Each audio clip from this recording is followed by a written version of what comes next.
I think that the reason why many underrepresented women tend to stay in jobs that are toxic environments or are jobs that no longer serve them is usually because they don't have the financial runway. Let me explain.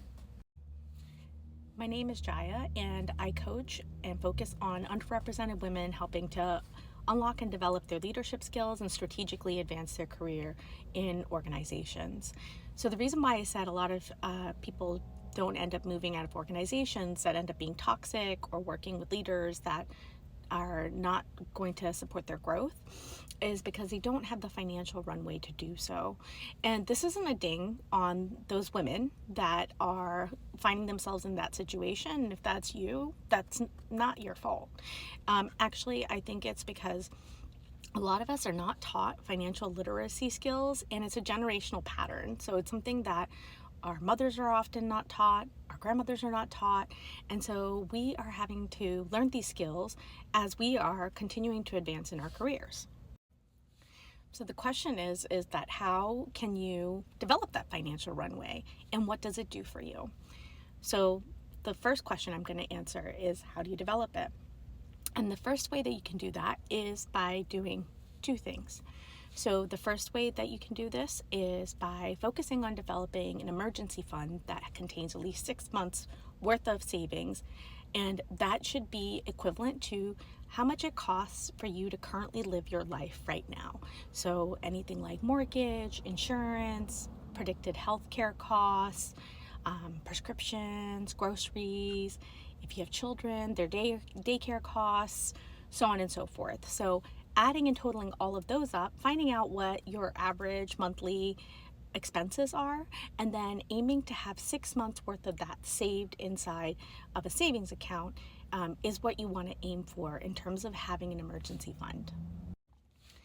The second thing I always recommend is that you put all of those funds that you're saving for your emergency fund into a high yield interest savings account. I say this because oftentimes what we do is we end up putting them into a traditional savings account, but high yield interest savings accounts actually give you a greater yield on interest, so that it actually pays you to save that money and keep it in that bank account. And so over time it compounds, and then you end up earning more money just for saving your money in that account. One concern that I hear a lot is, I don't know if I have that extra money to be able to put to the side, which is a completely legitimate concern, especially given the cost of living right now in today's economy and the inflation that we've been experiencing in recent years. However, what I like to say is aim for something realistic. So in every paycheck, whether you get paid bi-weekly, weekly, monthly, that you're putting aside 10 to 20% of your take-home pay, and you're placing that into the emergency fund. So what does this enable?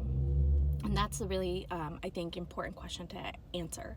So what this enables is that when you have that emergency fund, what you've essentially done is you've built yourself a financial runway or some cushion to be able to plan for really the worst. And we hope that the worst won't happen, but if it does, which many women often find themselves stuck in the position of, I have to earn this paycheck and therefore I cannot leave, then it actually allows you to enable yourself to be able to leave if the environment that you're in becomes toxic, that if you have an abusive boss or a micromanaging boss where it's really starting to impact your mental or physical well-being, and that way you've built in that savings for yourself, so that gives you the opportunity to then be able to actually leave and exit that environment and then look for a new organization that's more aligned to you. I speak to women and I coach them all the time on topics just like this. So if you're interested in learning more about how we can work together, I would love to talk to you. Please feel free to reach out to me, and the link is in my bio. You've got this.